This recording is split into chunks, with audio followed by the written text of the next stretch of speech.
Another week, another 911. If Porsche Cars North America had the budget to offer us each variant of its 911 model with each drivetrain for a week-long loan, we would be in 911s at least 39 weeks a year, now that the 911 Carrera T is a thing. While PCNA tries its best, and usually loans us cars for 2-week stints, stocking its press fleet with every last automatic and manual version of the Duggar-sized 911 family isn't exactly feasible. That probably would represent more than $5 million in rolling stock before even a single option is added. Hey, we can dream. But after spending a few days with this white 911 GTS coupe, it's this one variant that's fulfilling our dreams. All of the feedback is delivered in 6K clarity. Yup, made that up. It's better than 4K. Whether you're analyzing minute changes in braking due to equally small inputs at the pedal or fine-tuning your line on a freeway ramp, everything this 911 tells you is truth. Hammer down on the brakes at 70 miles per hour and you'll be stopped in 142 feet. Wanna thrill kids in the back seat? They'll beg for their old child seats with 4-point belts as they're pinned to the side of the cabin with 1.05 grams of lateral acceleration. About the only thing we could ask for is a little less lag in the throttle response. But even then, Porsche's newest turbos are about as good as it gets in today's turbocharged world. Give Porsche another generation and we bet it will have a crafty solution fitted with the excellent 7-speed dual-clutch automatic, PDK, a $3,720 option. This GTS will out-accelerate all other 911s save the GT and Turbo models.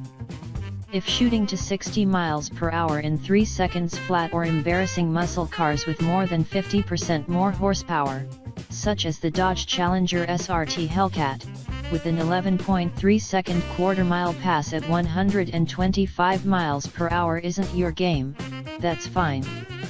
While those stats are simply amazing, they are the last and second to last things that make the 911 a nearly perfect conveyance of man.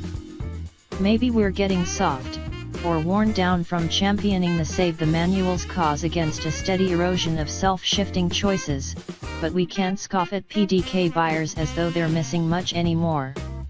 Sure, there is an undeniable magic about rowing your own gears, particularly with Porsche's 7-speed box, but there is also something really satisfying about an automatic transmission that can return the supple smoothness of a luxury sedan slush box and then spring to life with a mission to change gears so quickly, so efficiently, and without a trace of mechanical sympathy.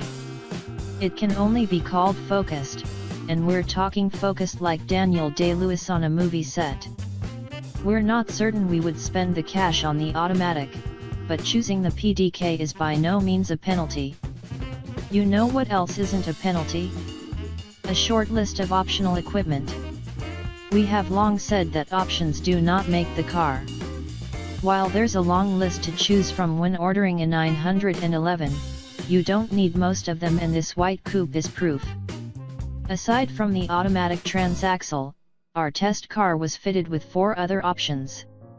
Automatically dimming mirrors, $420, and heated front seats, $690, are amenities that seem indispensable once you've lived with them. The rear axle steering system, while somewhat pricey at $2,090, seems to add to the driving enjoyment and doesn't induce a 2-step fanny wiggle in city traffic that some rear steer cars exhibit. Finally, Porsche fitted its newest front axle lift system to this car. Since the GTS coupe gets a 0.4-inch lower ride height, the $2,590 insurance buffer is worth it. The front axle lift system is a new offering for non-GT 911s for 2017. The former system was pneumatic in earlier 991 models and could lift the front end about 1.2 inches. The new electro-hydraulic actuators at the top of the front struts adopted because of packaging restraints on all-wheel drive 991.2 models can now lift the nose of the car 1.6 inches. This improves the approach angle by about 3 degrees. Above 37 miles per hour, the car automatically lowers. At $123,770, a 450 HP GTS coupe with PDK is as close to a bargain as any 911 gets. That represents a $15,600 upcharge over a PDK-equipped 420 HP Carrera S, but the GTS comes with 20-inch center-lock wheels, the wide-body styling of all-wheel drive Carreras, a sport exhaust system, brake-based torque vectoring, the GT Sport steering wheel, the Sport Chrono package, Sport Seats Plus, a smattering of Alcantara inside, and more.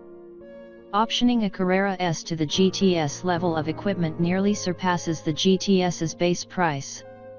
And there is no other way to get a wide-body, rear-drive 911 without ponying up $144,650 for the GT3.